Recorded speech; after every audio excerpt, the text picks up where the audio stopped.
दोस्तों, शेर की दहाड़ कभी आपने सुनी है? नहीं सुनी तो उत्तर प्रदेश विधानसभा से योगी आदित्यनाथ के इस तूफान को सुन लीजिए। योगी आदित्यनाथ ने विधानसभा के अंदर शंकराचार्य की सारी हेकड़ी निकाल दी। जो लोग कह रहे थे कि योगी शंकराचार्य के मामले पर कुछ बोल क्यों नहीं रहे, उनके मंत्री तो मनाने चले जा रहे हैं। योगी आदित्यनाथ ने ऐसा करारा जवाब दिया है जो हिंदुस्तान के कोने कोने तक पहुंच गया है। सबसे पहले आप सुन लीजिए कि योगी जी ने शंकराचार्य के विवाद पर क्या बड़ी बात कही है, जिसकी चर्चा चारों ओर हो रही है।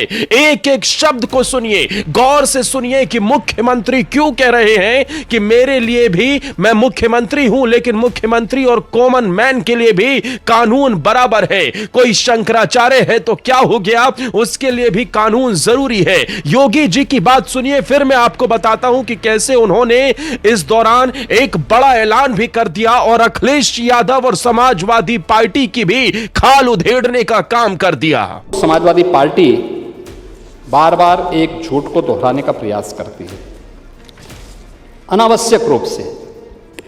यानी जो मुद्दा नहीं था उसको जानबूझ करके मुद्दा बना करके और उसके माध्यम से जो चीजें प्रयास किया गया। मैं कहता हूं, क्या हर व्यक्ति अपने लिए मुख्यमंत्री बनकर के प्रदेश के अंदर घूम जाएगा? कोई भी मंत्री का बोर्ड लगा करके घूम जाएगा? कोई भी समाजवादी पार्टी का राष्ट्रीय अध्यक्ष बनकर के कोई घूम जाएगा? एक सिस्टम है, एक व्यवस्था है। भारत के सनातन धर्म की भी यही व्यवस्थाएं हैं। शंकराचार्य का पद भारत की सनातन धर्म में सर्वोच्च और सम्मानित पद माना जाता है, बहुत पवित्र माना जाता है। इस सदन की व्यवस्था आप देखते होंगे, परंपरा से और नियमों से संचालित होता है। माघ मेला है, मौनी अमावस्या के दिन 4.5 करोड़ श्रद्धालु आया है। सबके लिए एक व्यवस्था बनाई गई है और कानून तो सबके लिए बराबर होता है। मेरे लिए कोई अलग कानून नहीं। अगर मैं अपराध करूंगा तो उसी कानून से मैं भी देखा जाऊंगा, जिस कानून से कॉमन मैन देखा जाएगा। मुख्यमंत्री का पद किसी कानून से ऊपर नहीं हो सकता। कोई व्यक्ति किसी कानून से ऊपर नहीं हो सकता। हम भारत के संवैधानिक व्यवस्था से जुड़े हुए लोग हैं और मेरा मानना है भारत के हर नागरिक को भारत के इस कानून को मानना चाहिए। भारत के अंदर शंकराचार्य की पवित्र परंपरा, जगत गुरु शंकराचार्य ने देश के अंदर 4 कोनों में 4 पीठों की स्थापना की। उत्तर में ज्योतिष पीठ की स्थापना, दक्षिण में श्रृंगेरी, पूरब में जगन्नाथपुरी, पश्चिम में द्वारिकापुरी। 4 पीठों के 4 वेद हैं, ऋग्वेद, यजुर्वेद, सामवेद और अथर्ववेद। इन सब के अपने मंत्र हैं।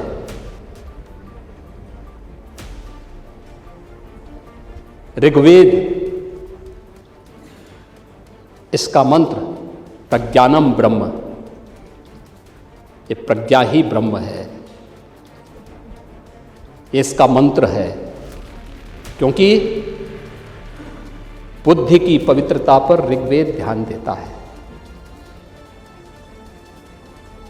यजुर्वेद अहम ब्रह्मास्मि, इसका मंत्र है मैं ही ब्रह्म हूं। कोई भी साधक जब अपनी साधना की पराकाष्ठा में पहुंचता है तो उसको इस बात की अनुभूति होती है। यही उपनिषदों का उद्घोष भी है। सामवेद तत्त्वमसि, यानी उस आत्मा के बारे में, तू ही वह है। यानी जिसको तू बाहर ढूंढ रहा वो तुझ में ही है। और अथर्ववेद अयात्मा ब्रह्म, ये आत्मा ही ब्रह्म है। ये 4 मंत्र हैं। आदि जगत गुरु शंकराचार्य ने अनिवार्य किया है, जिस पीठ के लिए जो योग्य पात्र होगा उसका मंत्र, उसका भाष्य, आज की भाषा में आप कह सकते हैं थीसिस, वह विद्वत परिषद के द्वारा अप्रूव की भी, उसके द्वारा और फिर उस परंपरा के द्वारा उसको मान्य किया गया। हर व्यक्ति शंकराचार्य नहीं लिख सकता। हर व्यक्ति हर पीठ के आचार्य के रूप में जाकर के जहां तहां वातावरण खराब नहीं कर सकता। उन मर्यादाओं का पालन सबको करना होगा। और अगर वो शंकराचार्य थे तो क्यों आप लोगों ने लाठीचार्ज किया था वाराणसी में? क्यों FIR लॉन्च किया था? आप नैतिकता की बात करते हैं। 4.5 करोड़ श्रद्धालु जहां पर आए हों, वहां पर जो एग्जिट गेट है, जहां से श्रद्धालु बाहर निकल रहा है स्नान करके,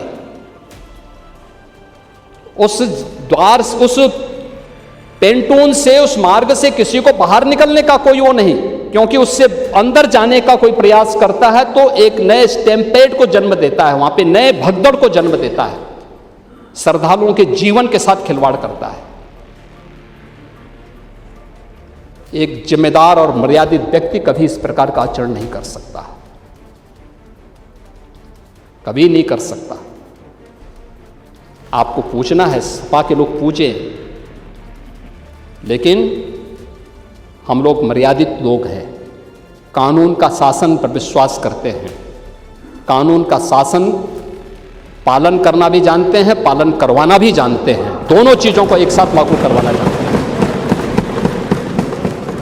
लेकिन इसके नाम पे गुमराह करना बंद करिए आप लोग।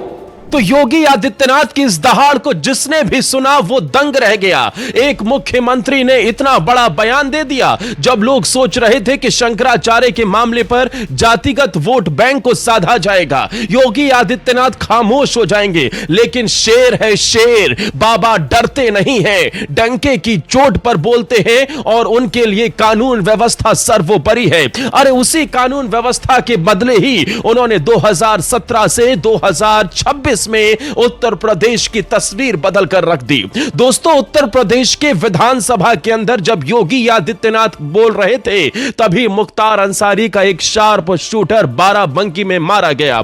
उसे भले ही किसी अज्ञात ने मार दिया हो, भले ही कोई धुरंधर उत्तर प्रदेश में क्यों ना आ गया हो, लेकिन एक एक करके माफिया परिवार को किसने निपटाया ये किसी से छिपी नहीं है। और योगी जी का डर ऐसा है कि जब विधानसभा चल रही थी तब मुख्तार का बेटा कह रहा था कि पता नहीं कि अगले पल मैं बोल भी पाऊंगा या नहीं, क्योंकि खौफ है। तो योगी आदित्यनाथ ने साफ कर दिया कि शंकराचार्य के लिए भी वही कानून है जो आम जनता के लिए है। साथ ही उन्होंने अखिलेश यादव को भी याद दिला दिया, समाजवादी पार्टी के उस कार्यकाल की भी याद दिलाई जब अभी मुक्तेश्वरानंद के ऊपर लाठियां बरसाई गई थी, FIR तक हो गई थी। योगी जी ने साफ कहा कि वहां 4 करोड़ से ज्यादा श्रद्धालु स्नान कर रहे थे और किसी भी तरीके से वहां भगदड़ मचे ऐसा मैं होने नहीं दे सकता था और इसीलिए यह कदम उठाया। योगी जी ने सिर्फ इतना ही नहीं बल्कि कटाक्ष करते हुए कहा कि 2017 के पहले इंसेफ्लाइटिस से प्रदेश में हर साल मौतें होती थी, हमने इस पर नियंत्रण लगाया,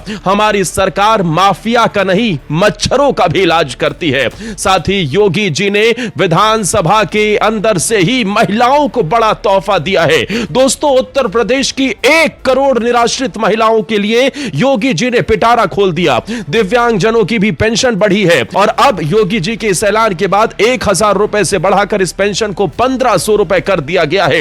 इसे गेम चेंजर माना जा रहा है। एक तरफ योगी जी ने धुआंधार बैटिंग करते हुए शंकराचार्य पर सबसे बड़ा बयान दे दिया। मैं आपको बताऊं कि शंकराचार्य की मुश्किलें अभी कम नहीं हो रही हैं। शंकराचार्य का यह मामला कोर्ट में चला गया है, जहां पर वाराणसी के एक दूसरे संत ने उनके ऊपर आरोप यौन शोषण का लगाया। 2 बच्चों को भी कोर्ट में पेश किया गया कोर्ट ने भी अदालत को खाली करवाया और वहां उन बच्चों की आवाज को सुना, उन बच्चों की बातों को सुना। और उसके बाद खबर ऐसी है कि जज साहब भी हैरान रह गए थे कि अभी मुक्तेश्वरानंद के मठ के अंदर यह क्या कुछ हो रहा है। उसके अलावा जो बातें निकलकर सामने आई है उसके मुताबिक मुश्किलें अभी मुक्तेश्वरानंद की और ज्यादा बढ़ सकती हैं। लेकिन दोस्तों, उत्तर प्रदेश में शेर मुख्यमंत्री है।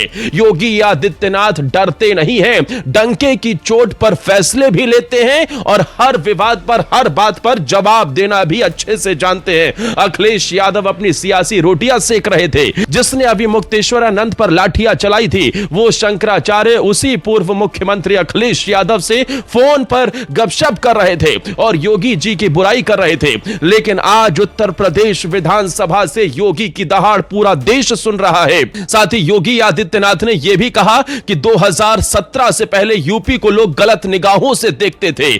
आज यूपी की अर्थव्यवस्था 36 लाख करोड़ की हो गई है।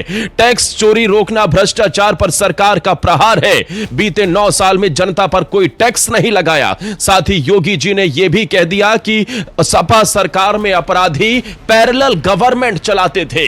2027 से पहले योगी जी ने सदन के अंदर ऐसा भाषण दिया है जिसकी गूंज 27 के विधानसभा चुनाव तक भी सुनाई देगी। न पद का मोह है, न सत्ता की लालच है, न दिल्ली से डर है, न किसी से डर है। योगी जब बोलते हैं तो अच्छों को लपेटे में ले लेते हैं और योगी जी का साफ कहना है कि भले ही मैं मुख्यमंत्री हूं, भले ही समाजवादी पार्टी के राष्ट्रीय अध्यक्ष होंगे, लेकिन कानून और एक प्रोटोकॉल जो बना हुआ है उसी को ही फॉलो किया जाएगा। जो कानून एक मुख्यमंत्री के लिए है वही कानून एक कॉमन मैन के लिए है और कानून की नजर में हर कोई बराबर है।